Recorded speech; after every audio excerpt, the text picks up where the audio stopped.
Interestingly, people that have met with the Deputy Registrar General of Ontario at that time, it would have been uh, Judith M. Hartman in the case of some people. That was the Deputy Registrar General. And not here, you have to understand these videos are just dealing with fact, even though the world that the governments work on is in fiction. But we're here just bringing facts together. So sometimes I think people misunderstand that I'm declaring judgment on these government leaders. That's going to be God's position to do.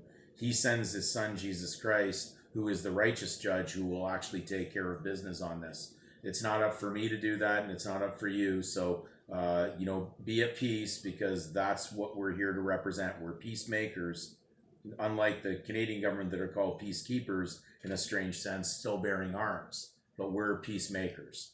Now, they mentioned that these deputy registrar generals have mentioned that these are a valuable token.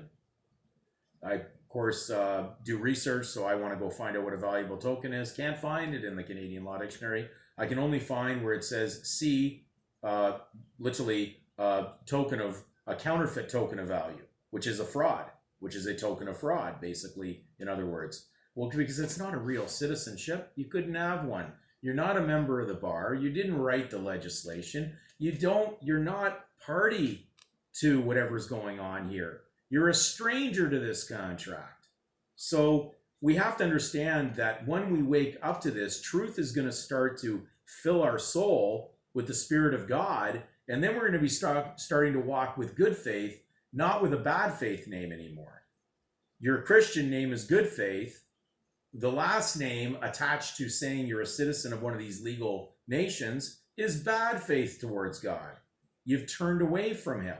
So when you look at Isaiah's words in Isaiah 44, and I recommend that you read the entire chapter of Isaiah right from beginning to end, because it'll tell you about the idolatry, the silliness and foolishness of those who operate in the world of Satan and basically operate in idolatry and blasphemy to God. But this is what it states that God will do with those that provide these tokens of fraud or counterfeit tokens of value.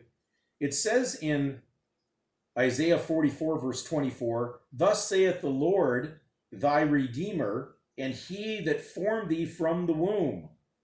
I am the Lord that maketh all things, and that stretches forth the heavens alone, that spreadeth abroad the earth by myself, that frustrateth the tokens of the liars, and make diviners mad, that turneth wise men backward, and maketh their knowledge foolish."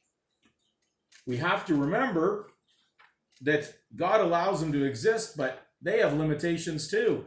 Isn't it interesting that he says you will frustrate the tokens of the liars? Well, who are the signing authorities on these tokens? Well, he who signs at the bottom is the subscriber. They're the ones that are under the scribes of the legal system. So these signing authorities are in the contract on behalf of whoever basically is obligated by these instruments, which are made by men's governments, not by God. So there is something that I found one day. It's probably the simplest thing I found that deals with wherever the government's party to the contract and that someone refuses to perform. And you'd be amazed to find out that it's called the Frustrated Contracts Act. In God's world, there's a covenant he has with you. In man's world, he does contracts. Don't be fooled. If you're involved in contracts, you're involved in Satan.